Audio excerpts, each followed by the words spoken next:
Bonjour, cette semaine dans Cap Amérique, on s'intéressera à l'épidémie Zika qui frappe actuellement l'Amérique latine. Elle peut créer des complications, notamment pour les femmes enceintes. Plusieurs pays sont touchés, une dizaine en tout, et en particulier le Brésil. À suivre aussi la découverte d'un scandale sanitaire dans la ville de Flint, aux États-Unis, où l'eau potable vient d'être déclarée impropre à la consommation, alors que 10 personnes sont déjà mortes de légionellose. Les pouvoirs locaux savaient et n'ont rien dit. Et puis la polémique qui enfle autour des prochains Oscars. Des grands noms d'Hollywood boycottent la cérémonie. Aucun comédien noir ne figure dans la sélection.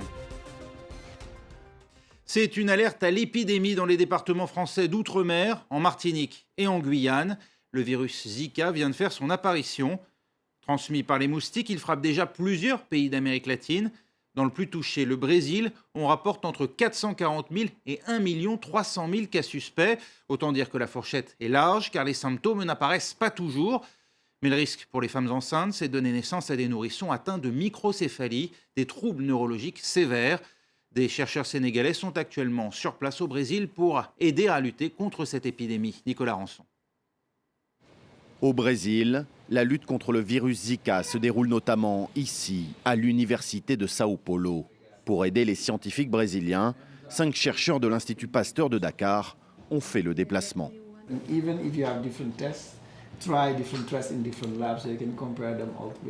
L'équipe du professeur Almadou Alfassal travaille sur Zika depuis des années. En Afrique, ils sont habitués à ces situations d'urgence. Il y a quelques mois, tous étaient en Guinée sur la ligne de front face à Ebola. Une expérience précieuse qui rassure les Brésiliens. Quand vous allez au combat, à la guerre, vous vous sentez rassuré lorsque vous êtes aux côtés de personnes qui ont déjà été au cœur de l'action, qui sont des survivants, qui savent quoi faire dans ce genre de situation difficile. Cela nous calme, nous tranquillise, car nous sentons beaucoup de maîtrise dans ce groupe. Les choses qu'ils font ont déjà été testées. L'objectif de ces chercheurs sénégalais est d'aider à mettre en place les techniques d'isolement du virus. Il faut que les Brésiliens puissent réaliser des tests de diagnostic au plus vite. Ce que Dakar va apporter, c'est d'une part tout le savoir-faire sur le Zika, parce qu'il ne le faisait pas ici sur le Zika. Comment on l'isole, comment on le caractérise, comment on l'identifie et comment on le détecte. Donc c'est ça qui est fait en routine à Dakar et qui va être transféré ici et on est presque au bout du processus. Les gestes d'Aramba sont précis, rapides. Les Brésiliens regardent, questionnent et apprennent. C'est très intéressant d'observer les détails de ces manipulations. Ces gens ont une vraie pratique, ils savent ce qu'ils font. Et c'est pour cela que nous sommes très attentifs. Ce partenariat entre le Brésil et le Sénégal est une fierté pour les équipes de Dakar. On a dépassé les années où il faut vraiment attendre tout du Nord. Et qu'en Afrique maintenant et dans les pays sud, des gens ont été formés, ils ont les compétences. Il faut juste les donner les moyens et qu'il y ait une volonté politique derrière pour que vraiment les équipes qui sont mises en place soient bien outillées en termes d'équipement de laboratoire, en termes de formation et puis vraiment les accompagner dans ce qu'ils font. Dans les tout prochains jours, ces équipes se rendront dans le nord-est du Brésil pour mieux comprendre le lien entre le virus Zika et des cas graves de malformations congénitales, les microcéphalies. Cela n'avait jamais été constaté jusqu'à présent en Afrique. À Flint, dans le Michigan, voilà longtemps que l'industrie automobile, toute puissante dans la région, avait banni l'usage de l'eau du robinet dans les usines, jugée trop corrosive pour les pièces des véhicules. Qu'est-ce qui explique alors qu'on ait laissé la population la boire sans l'informer des dangers pour la santé? C'est toute la question, alors qu'il aura fallu 10 morts par légionellose pour réveiller les autorités. Barack Obama a dû décréter l'état d'urgence, mais le scandale sanitaire ne passe pas auprès de la population. Valériane Gauthier. Ils sont venus demander de l'eau potable et justice. Pendant 1 an et demi, les habitants de Flint se sont empoisonnés en buvant l'eau du robinet contaminée au plomb. Originaire de cette ville à majorité noire, où 41% de la population vit au-dessous du seuil de pauvreté, le réalisateur Michael Moore accuse les autorités. Nous avons un gouverneur qui savait que des toxines, des polluants et au final du plomb s'infiltraient dans l'eau pour se retrouver au robinet dans les maisons des gens. Ce n'est pas seulement une crise de l'eau, c'est un génocide. C'est une crise raciale, c'est une crise de pauvreté. En avril 2014, pour faire des économies, l'État du Michigan décide de changer l'approvisionnement en eau. Flint cesse alors de se fournir auprès de la ville de Détroit, située à 1 heure de route, pour puiser dans la rivière locale, polluée. Corrosive, l'eau attaque les canalisations vieillissantes qui libèrent du plomb. Très vite, certains habitants souffrent de vomissements, de pertes de cheveux et d'éruptions cutanées. Des dizaines d'enfants sont empoisonnés au plomb. 87 cas de légionellose sont constatés, 10 personnes en sont mortes. Jamais je n'aurais imaginé que le problème d'eau potable à Flint pouvait avoir provoqué la mort de maman. Un scandale sanitaire qui a poussé le président Barack Obama à déclarer l'état d'urgence.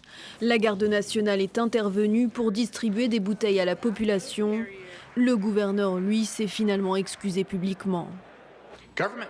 Votre gouvernement vous a trompé. L'État fédéral et les dirigeants locaux ont brisé votre confiance. Ironie du sort, l'État du Michigan va devoir dépenser des millions de dollars pour résoudre cette crise, sans compter les nombreuses poursuites en justice déjà lancées contre les autorités. Imbécile, corrosif, vénéneux, les noms d'oiseaux ont volé en escadrille lundi au Parlement à Londres. Objet de ce déchaînement, Donald Trump, le milliardaire américain, candidat à la présidence, excite les passions avec son envie d'empêcher les musulmans d'émigrer aux États-Unis. Pour lui rendre la monnaie de sa pièce, plus de 575 000 Britanniques ont signé une pétition afin de lui interdire l'entrée au Royaume-Uni, contraignant leurs députés à débattre. Débat sans vote. Le gouvernement a de toute manière fait savoir qu'il ne donnerait pas suite à cette initiative.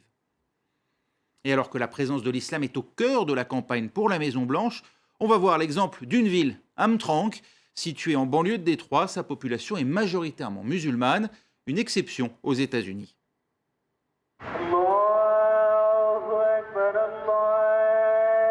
Appel à la prière dans les rues, une scène rare aux États-Unis.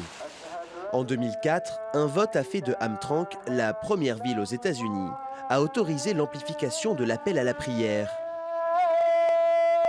Aujourd'hui, cette banlieue de Détroit compte une majorité de musulmans qui contrôlent désormais le conseil municipal.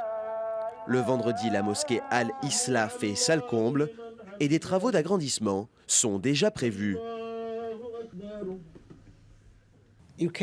On ne peut pas inverser la tendance. Quand il y a une inondation, on n'essaie pas d'arrêter les autres crues. Nous n'avons pas de problème ici. Nous vivons paisiblement, ensemble, sans qu'il y ait de problème entre appartenance ethnique, et les gens ne se plaignent même plus de l'appel à la prière. Arrivés du Bangladesh, de Bosnie ou encore du Yémen, les musulmans de Hamtramck sont avant tout venus trouver du travail dans une des nombreuses usines automobiles de la région. Mais longtemps, ce sont les immigrés polonais qui se sont établis ici. L'église Saint-Florian a accueilli 2 fois le pape Jean-Paul II et la messe en polonais a encore lieu tous les dimanches. Selon le curé, ce sont surtout les personnes âgées qui craignent de voir leur ville changer de visage. Ils ont peur que la ville perde son identité d'Europe de l'Est, car il n'y a plus beaucoup d'immigrants polonais ou d'Europe de l'Est qui vivent à Hamtramck. La ville va changer, c'est inévitable. Élu en novembre dernier, c'est Saad Al-Masmari qui a fait basculer le conseil municipal vers la majorité musulmane. Son message, la tolérance et l'inclusion, alors que certains détracteurs ont prédit l'application de la charia dans toute la ville. Nous avons l'intention de représenter tout le monde à Hamtramck, quelle que soit leur religion ou leur couleur de peau. Peu importe qu'on soit musulman ou non musulman. Ce qui compte, c'est les compétences, c'est tout.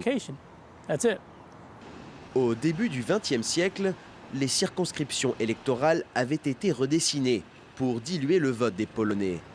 100 ans plus tard, les nouveaux arrivants musulmans ont réussi leur intégration électorale, pour l'instant sans véritable tension. Les Oscars à Hollywood, c'est le 28 février prochain, mais déjà la polémique ne cesse d'enfler. Aucun acteur noir ne figure dans la sélection pour la 2e année d'affilée. Résultat, des grands noms de l'industrie boycottent d'ores et déjà la cérémonie, notamment le metteur en scène Spike Lee ou encore l'actrice Jada Pinkett Smith, c'est l'épouse de Will Smith. On voit ça avec Florent Rodeau. Une lettre ouverte qui témoigne du malaise qui règne actuellement à Hollywood. Dans ces quelques lignes accompagnées d'une photo de Martin Luther King, Spike Lee s'indigne de l'absence d'acteurs noirs dans la liste des nommés pour les prochains Oscars. Le réalisateur américain préfère ironiser. Mais comment est-il possible que 2 années consécutives, la totalité des 20 sélectionnés dans la catégorie des acteurs soient blancs? 40 acteurs blancs en 2 ans et aucun de couleur. Peut-être qu'on est incapable de jouer. Autre personnalité du cinéma à faire l'impasse sur la prochaine cérémonie, l'actrice Jada Pinkett Smith, dont le mari Will Smith fait partie des grands oubliés cette année. Supplier pour être reconnu, ou même demander à l'être, ne nous rend pas plus dignes ni plus puissants. Et nous sommes un peuple digne et puissant, ne l'oublions pas. L'annonce des nominés pour l'édition 2016 a créé une vague d'indignation sur les réseaux sociaux avec l'apparition du hashtag #OscarsSoWhite, littéralement les Oscars si blancs. Symbole de ce racisme supposé, le film Straight Outta Compton. Le long métrage raconte l'ascension fulgurante d'un groupe de rappeurs noirs américains qui pour beaucoup aurait mérité sa place parmi les finalistes. Parmi les acteurs noirs oubliés par l'Académie des Arts et des Sciences, Will Smith dans Seul contre tous et Idris Elba dans Beast of No Nation. Voilà, et puis on se quitte avec la disparition de Glenn Frey, ce membre fondateur du groupe américain Eagles, était aussi le chanteur et guitariste de la formation. On le retrouve sur la chanson la plus célèbre des Eagles, Hotel California.